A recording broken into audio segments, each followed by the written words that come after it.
My name is Daniel, and what happened to me in the summer of 2019 still keeps me from ever going camping again. I was 23 at the time, fresh out of college, and desperately needed to clear my head after a brutal breakup. My buddy Tyler suggested we go camping in the Allegheny National Forest, just the two of us, some beer, and absolutely no cell phone service to remind me of my ex. We arrived at our campsite around 3 in the afternoon. It was perfect, secluded, quiet, the kind of place where you can actually hear yourself think. We were at least 2 miles from the nearest marked trail, exactly what we wanted. Tyler set up his tent while I gathered firewood. That's when I noticed something odd. About 30 feet from our campsite, there was a perfect circle of stones. Not random rocks, deliberately placed stones, each about the size of a basketball, arranged in a circle maybe 15 feet across. The grass inside the circle was dead, completely brown, like it had been burned or poisoned. Probably just some kids messing around, Tyler said when I showed him. But something about it felt wrong. The stones were covered in moss, meaning they'd been there for years. And the surrounding forest was so dense. Why would anyone hike this far just to arrange rocks? We ignored it, made dinner, drank a few beers.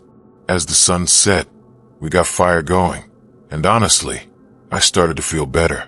The woods were peaceful. No sounds except crickets and the occasional owl. Then, around midnight, the crickets stopped. Complete silence. The kind that makes your ears ring. Tyler noticed it too. We both sat there, staring into the darkness beyond our firelight, waiting for something, anything, to break the silence. That's when we heard the footsteps. Not animal footsteps. Human footsteps. Slow, deliberate, circling our camp just outside the reach of our firelight. We could hear branches snapping, leaves crunching, but we couldn't see anyone. "Hello," Tyler called out. His voice cracked. No response. Just more footsteps. Moving. Circling. I grabbed my flashlight and aimed it toward the sound. The beam cut through the darkness, but there was nothing there.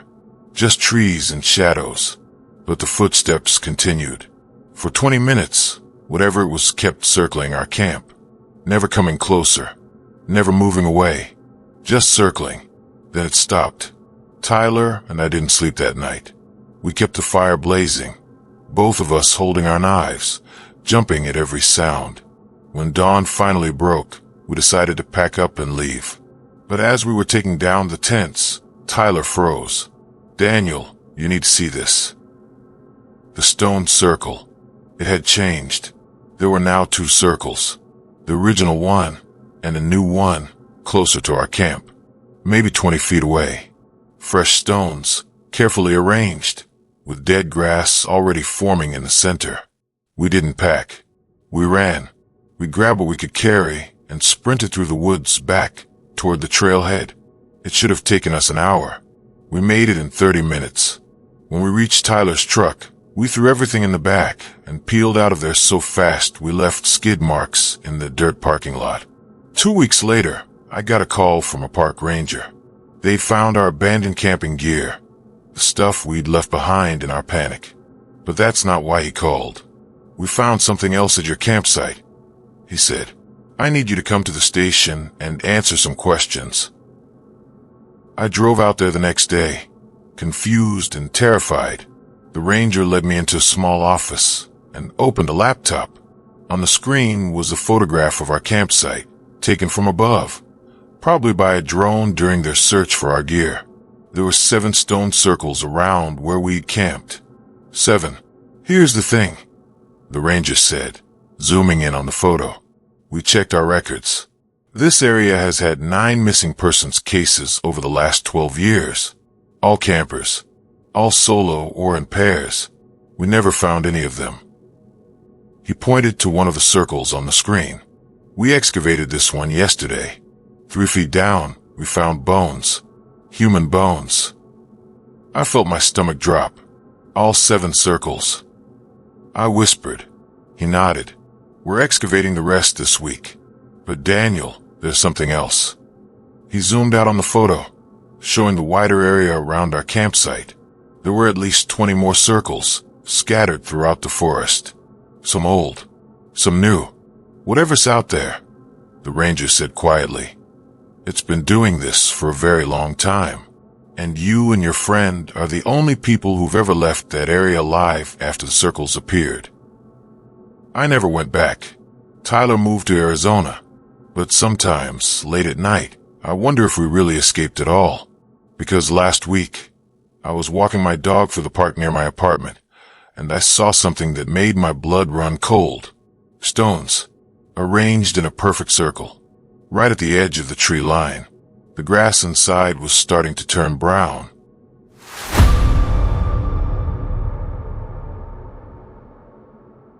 My name is Rebecca, and I need to tell someone what I saw at Mirror Lake before I lose my mind completely. I was 16 years old in the summer of 2017 when my family decided to take our annual camping trip to Mirror Lake in northern Michigan. It was just me, my mom, my dad, and my younger brother Christopher. He was 12 at the time. We'd been going to the same campground every summer since I was 7. Same lake, same campsite, same everything. It was tradition. But that year was different. We arrived on a Friday evening, and something felt off immediately. The campground was nearly empty. Usually by late July, every site would be packed with families, but we saw maybe 3 other occupied campsites in the entire area. Guess we got lucky this year. My dad joked as he unloaded our gear. The campground host, an elderly woman named Mrs. Patterson, who'd worked there for decades, approached us as we were setting up. "You folks planning to stay by the lake after dark?" she asked, her voice strange, urgent. "Well, yeah," my dad said. "We always have a bonfire on the beach." Mrs. Patterson's face went pale. "Not this year. You stay at your campsite after sunset. Don't go near the water when it's dark. Promise me." My mom laughed it off, but I noticed Mrs. Patterson wasn't smiling. She looked genuinely terrified. "I'm serious," she said again before walking away. "Stay away from the water after dark." That night, we had dinner at our campsite as the sun began to set. Christopher kept begging to go down to the lake. It was only about 50 yards from our tent, but my parents, spooked by Mrs. Patterson's warning, said no. Around 10 p.m., everyone went to bed, but I couldn't sleep. It was too hot in the tent, and I kept thinking about what Mrs. Patterson had said. Finally, around 11:30, I unzipped my tent and stepped outside. The moon was full, casting this bright, silver light across everything, and I could see the lake through the trees, perfectly still, like glass. Mirror Lake earned its name. Against my better judgment, I walked toward the water. I don't know why. Something pulled me toward it. When I reached the shoreline, I stood there, looking out at the reflection of the moon on the water. It was beautiful, peaceful. Then I saw her, about 30 feet out, standing in the water. A girl. She looked about my age, wearing what looked like an old-fashioned white dress. Her back was to me, and she was completely motionless. "Hello," I called out. She didn't move, didn't respond. "Are you okay?" I took a step closer to the water's edge. That's when she turned around. Her face. I still see it when I close my eyes. Her face was wrong. Like someone had taken a normal face and flipped it. Her mouth was where her eyes should be. Her eyes were where her mouth should be. And she was smiling with those eyes, this wide. Horrible smile that took up half her face. I screamed and stumbled backward, falling onto the rocky beach. When I looked back at the water, she was gone. I ran back to my tent, my heart hammering so hard I thought it would burst. I didn't tell my parents. I convinced myself I'd imagined it. A trick of the moonlight. Exhaustion. Something. The next morning, Christopher was gone. We woke up to his tent unzipped and empty. My parents immediately called the park rangers, and within an hour, there were search teams combing the entire area. They found him 6 hours later, standing waist-deep in Mirror Lake, completely unresponsive. When they pulled him out, his eyes were open, but he wasn't seeing anything. He was catatonic. They rushed him to the hospital, and it took 3 days before he spoke again. When he finally did, all he said was, "She wanted me to look at my reflection. She said if I looked, I could stay with her forever." Christopher was never the same after that. He became withdrawn, quiet, scared of his own shadow. My parents took him to therapists, doctors, everyone. No one could help him. 2 months after the camping trip, I was getting ready for school one morning when I walked past the bathroom. Christopher was standing in front of the mirror, staring at his reflection. "Christopher," I said, "we need to leave for school." He didn't move, just kept staring. "Christopher, that's not me," he whispered. I walked closer and looked at the mirror. Christopher's reflection was smiling, but Christopher wasn't. His reflection's mouth was moving, forming words, but Christopher's lips were still. And then I saw her, behind Christopher's reflection, the girl from the lake, standing in our bathroom mirror, her backwards face grinning with those horrible eye smiles. I grabbed Christopher and pulled him away from the mirror. He collapsed in my arms, sobbing. We moved 3 weeks later. My parents never explained why, but I knew, because I'd started seeing her too. In every reflective surface, car windows, phone screens, puddles, always watching, always smiling. Christopher is 19 now. He won't look at mirrors. Covers every reflective surface in his apartment with sheets and tape. Last month, he called me at 3 in the morning. "Rebecca," he said, his voice hollow. I looked at a window today, just for a second, and she waved at me. She's getting closer. She told me I still owe her, that I promised to stay. I haven't heard from him in 2 weeks. His apartment is empty. His phone is disconnected. Sometimes I dream about Mirror Lake, about that girl standing in the water, and in my dreams, Christopher is standing next to her, both of them smiling with their eyes.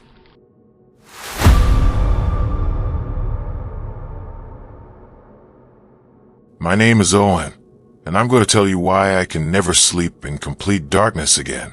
This happened in October 2020.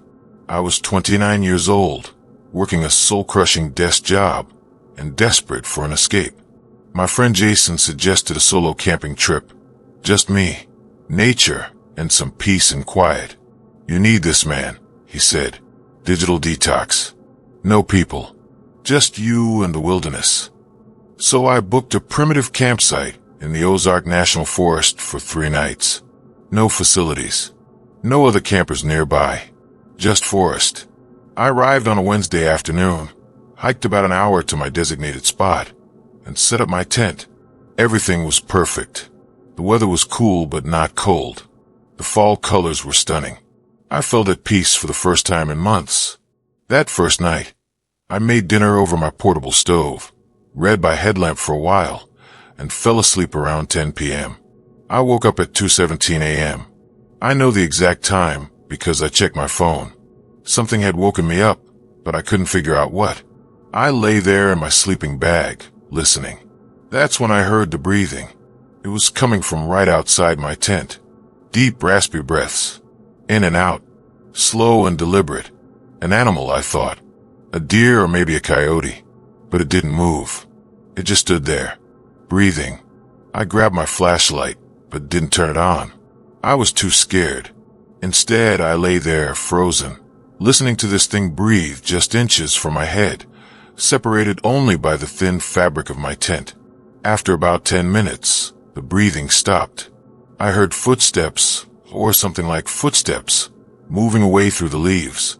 I didn't sleep the rest of that night. The next morning, I inspected the area around my tent. No tracks.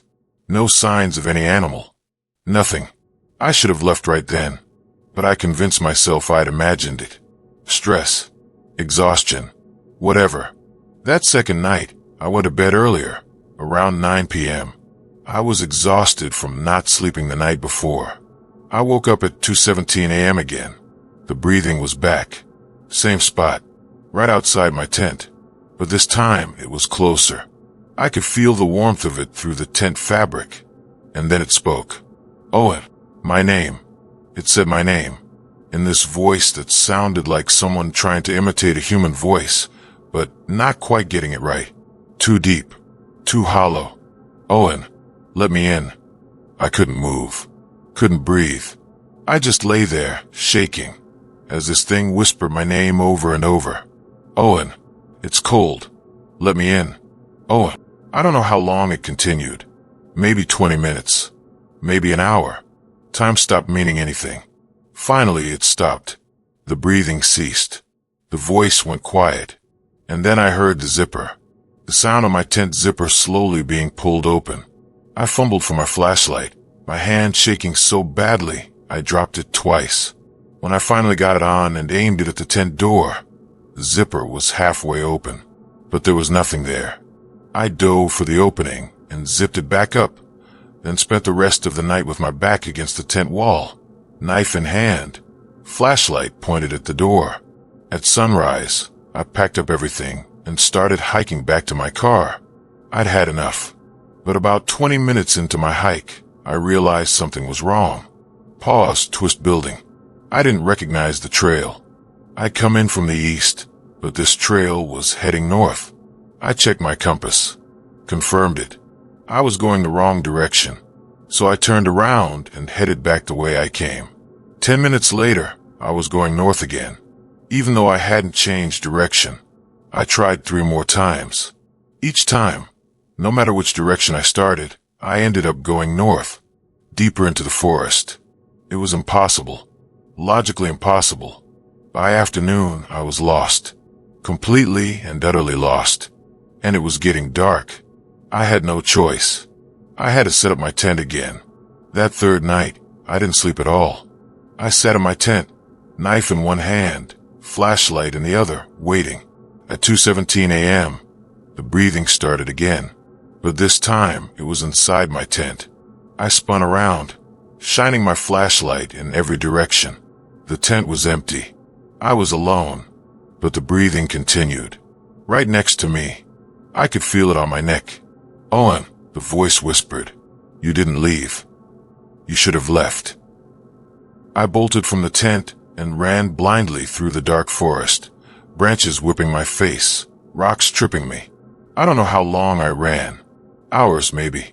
When the sun finally rose, I found myself on a road, a highway. I flagged down a truck driver who took me to the nearest town. The rangers found my campsite 3 days later. My tent was still standing, exactly as I'd left it. But inside, they found something that made them call the police. Words, carved into the ground beneath, where I'd been sleeping. Thanks for letting me in. I never went camping again, but that doesn't matter. Because now, sometimes, late at night in my apartment, I hear breathing, right next to my bed, and I know it followed me home. Last week, I woke up and found my bedroom door open. I always lock it before bed. On my doorframe, someone had carved the same message. Thanks for letting me in. I don't sleep anymore. Not really. Because I'm starting to realize the truth. I didn't bring something home from those woods. Something had already been with me all along. And that night in the forest, that was when I finally invited it to stay.